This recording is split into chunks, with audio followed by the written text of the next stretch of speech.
I guess the harder part is life about having a video podcast or even having a video segment is having a good topic to talk about. You know what I mean? Like,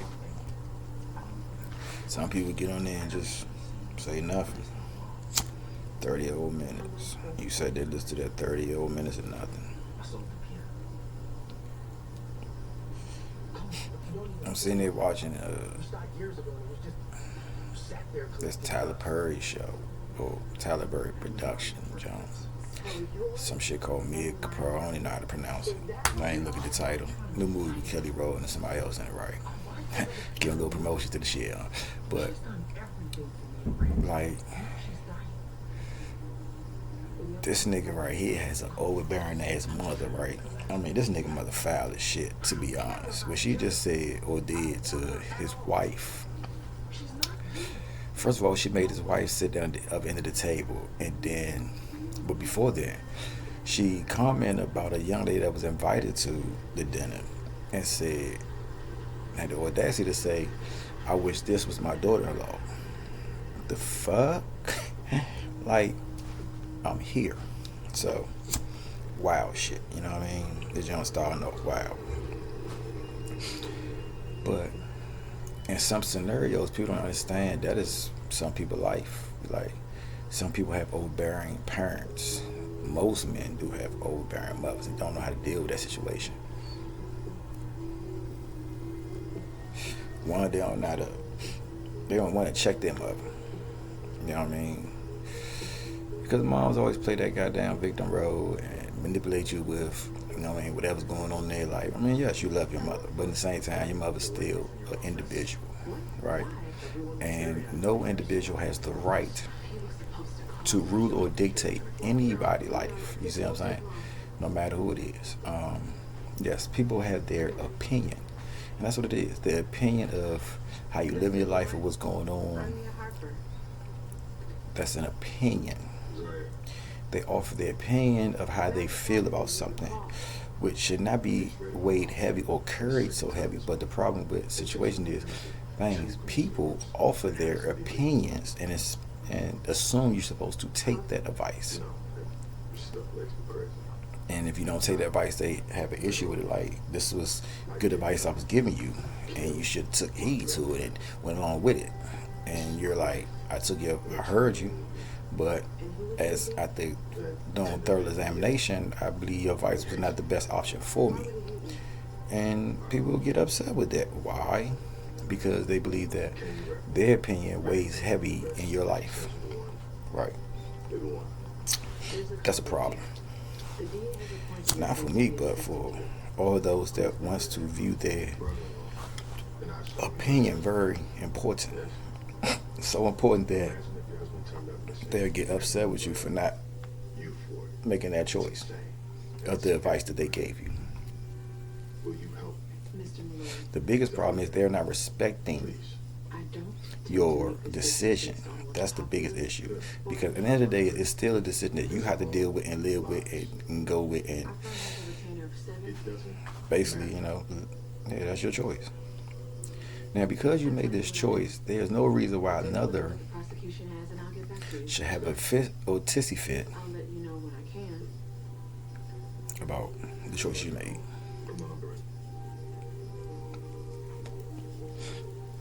Or make future. Life is a funny thing. But in the day is we have to live with our choices. Every decision has a consequence.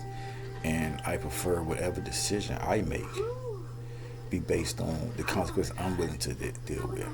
Not because somebody advised me to take this, or somebody said this is your best solution, or this the best resolution for your situation.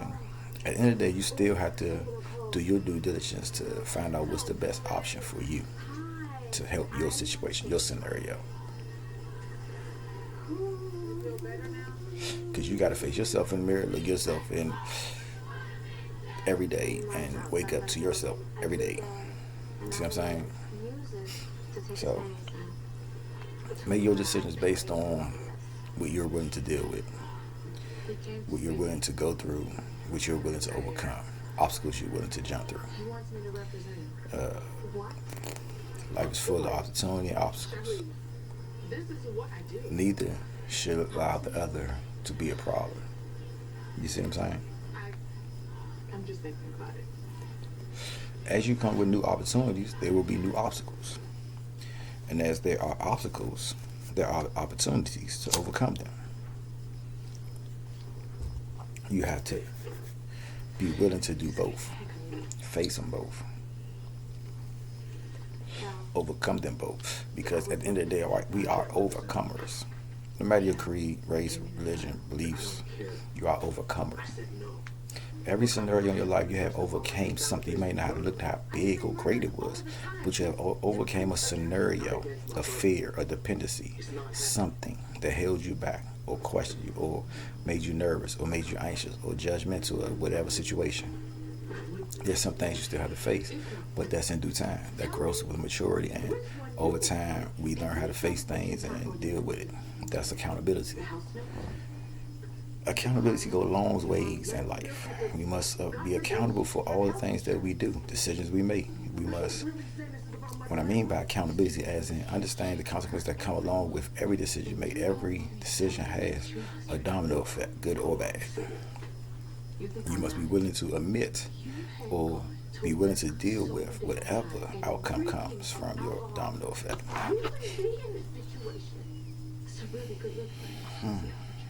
Like smoking a J like this, getting too high, that's a outcome.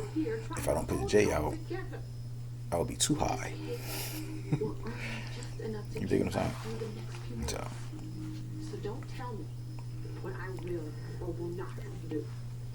but it just keep burning and smoking, so it's like, why I put it out?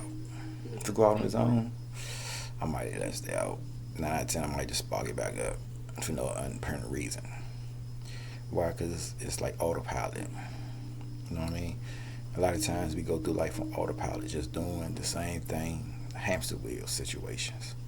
We don't even know how it affects us because we're so used to just doing repetitiously work, repetitiously life. Wake up, sleep, do the same thing, you know. Get up, go to work, get off work, go to the bar, hang out, cool it, go in the house. Get up, go to work, get out of work, go hit the block, turn up, go in the house. Look for the next day.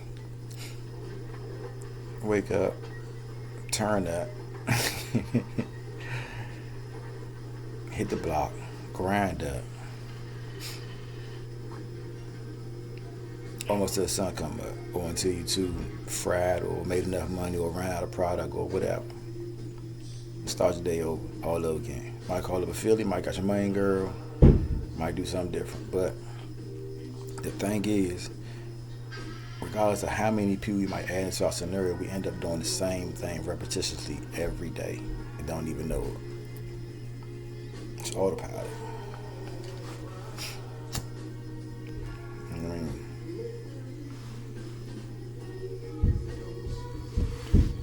See, that's my little bambino up that jump upstairs making it.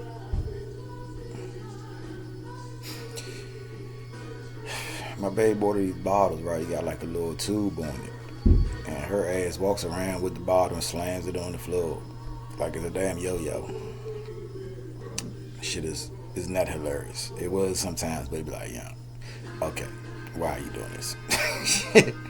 You know what I mean? Sometimes you just question the theory.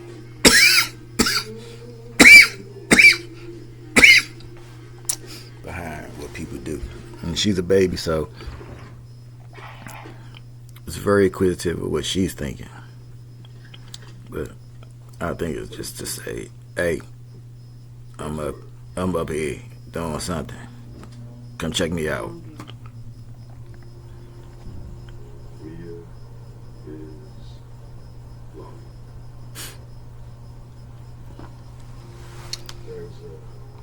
I mean, it's crazy.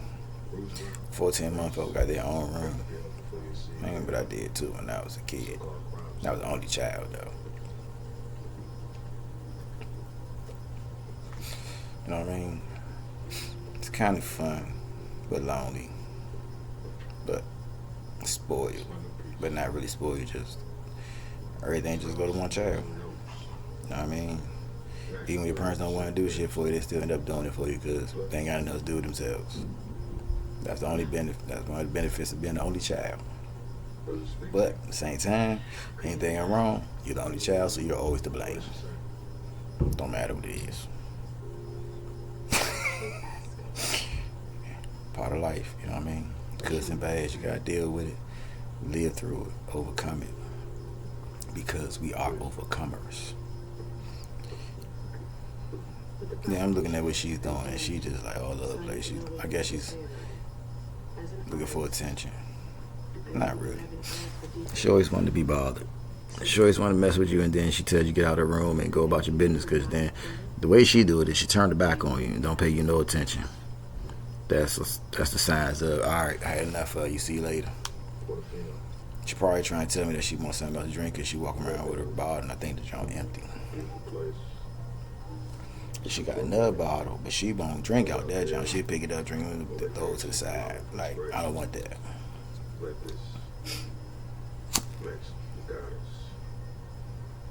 So, see, look. Jay went out. I sparked it back up. Autopilot.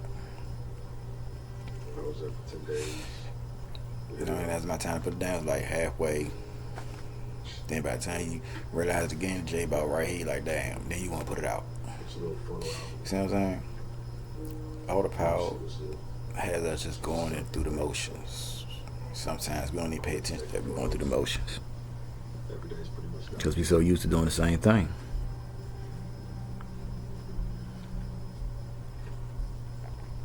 You know what I mean?